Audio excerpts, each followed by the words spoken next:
Committee. Thank you, Mr Speaker. It's a pleasure to speak to this bill, to take the final call on this bill. I actually unexpectedly spoke to part one of this bill and became interested to know a little bit more about it a wee while ago. So when I was in Nelson working with my colleague, the Honourable Nick Smith, I took some time to visit the Christian Church's headquarters and was fortunate enough to be shown around by the church archivist. I was taken to the Annesbrook site in Nelson, and that's the headquarters for the church where all their archives are. Hadn't always been there, this wonderful structure which I'll tell you about. It had been in various locations over time before being housed in the Naylor Road Intermediate School, and then it moved to its current site in Saxton Road.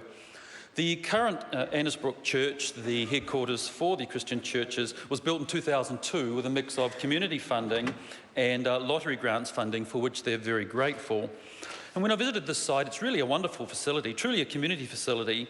When I visited, I saw a beautiful soundproofed auditorium, able to take 700 to 800 people, a children's playroom, an infant's playroom. There was a youth room which becomes a dance studio, complete with ballet bars on the side.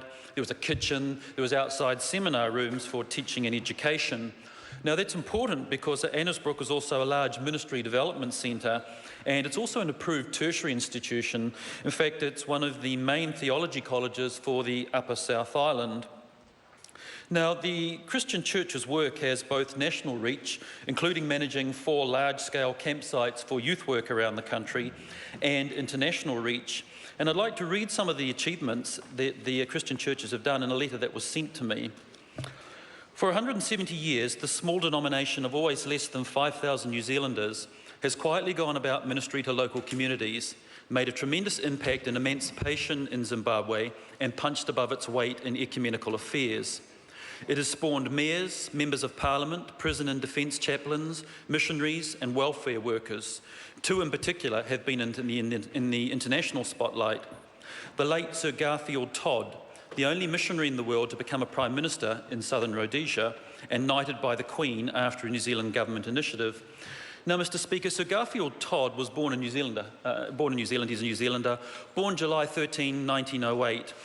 He worked in his student years at his father's brickmaking business, and after university at Otago, he went to the Glenleith Theological College, took his holy orders in 1931, and was then assigned from New Zealand to missionary work in South Africa. When he was there, he then took up public life from empathy he felt with the Africans whose interests he'd overlooked as a superintendent of the Dedea Mission School. So here's a person who'd been supported by the Christian churches, a New Zealander, who then went on to do wonderful things. Another person who'd been supported by the church, the late Ronald O'Grady, he's the founder of ECPAT, which is the End Child Prostitution, Pornography and Trafficking International cause. Again, another really good cause that the church has been around. Locally in Nelson, Tony Barnett, the hospice chaplain, was crowned Nelsonian of the Year by the Nelson Mail, and again he's had strong involvement with the Christian churches as well. It's noted to me that even Fred Hollows, the noted Australian eye doctor, passed through their Bible college in Dunedin.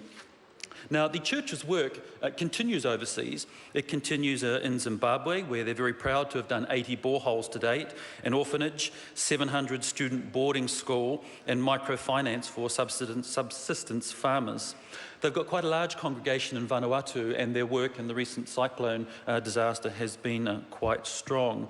Mr Speaker, I think this congregation, this body of work by these people is really important. They've really contributed to New Zealand history over time, and I think the final sentence in this letter that was sent to me outlining these achievements says it all. Being autonomous congregations, the 24 current churches need a property trust board to be able to combine their resources for training, missionary outreach and church ventures. And Mr Speaker, I agree with those sentiments and I commend this bill to the House. Members, this debate is concluded.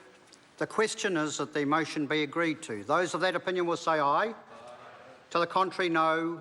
The ayes have it. Christian Churches New Zealand Property Trust Bill, Board Empowering Bill, third reading. Call on private and local order